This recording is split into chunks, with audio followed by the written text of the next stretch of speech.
नमस्ते, मैं Kritika Molkar SIPT therapist at Chiranjeev centre for child diet and development. आज हम देखेंगे एग्जीक्यूटिव अटेंशन क्या है।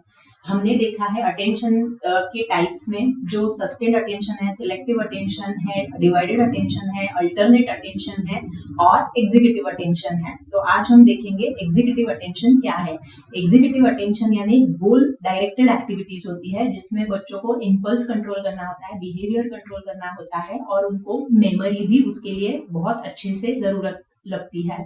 अगर हम एक्टिविटीज में देखेंगे तो अगर डांस एक्टिविटी देखी जो गोल ओरिएंटेड एक्टिविटी है उसमें बच्चों को कोऑर्डिनेशन करना पड़ता है, सीक्वेंस फॉलो करना पड़ता है और बॉडी अवेयरनेस और एनवायरनमेंट का अवेयरनेस उनको समझना पड़ता है। तो this is executive attention activity.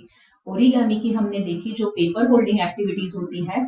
अगर बच्चों को हमने पेपर होल्डिंग के लिए दिया तो उसमें उनको लर्निंग तो जरूरी होती है, उनको मेमोरी रिक्वायरमेंट होती है। जो हमने लास्ट टाइम क्या किया है, इस टाइम हम पेपर कैसे होल्ड करेंगे और उनको ट्रायल एरर मेथड करनी पड़ती है जिससे उनको इम्पल्स कंट्रोल आता है। तो this is also executive attention activity.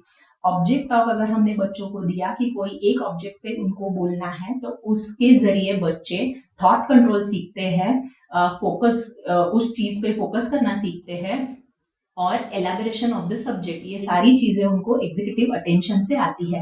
Executive attention हमें कहाँ कहाँ लगता है? एग्जीक्यूटिव अटेंशन हमें डे टू डे एक्टिविटीज में, प्लानिंग करने में, टाइम मैनेजमेंट में, ऑर्गेनाइज रहने में, बिहेवियर कंट्रोल करने में, इम्पल्स कंट्रोल करने में, स्कूल के लिए बहुत सारी जगह हमें एग्जीक्यूटिव अटेंशन लगता है। बच्चों को फ्रेंडशिप बनाने के लिए, बच्चों के साथ पीयर ग्रुप में रहने के लिए भी एग्जीक्यूटिव अटेंशन जरूरी होता है।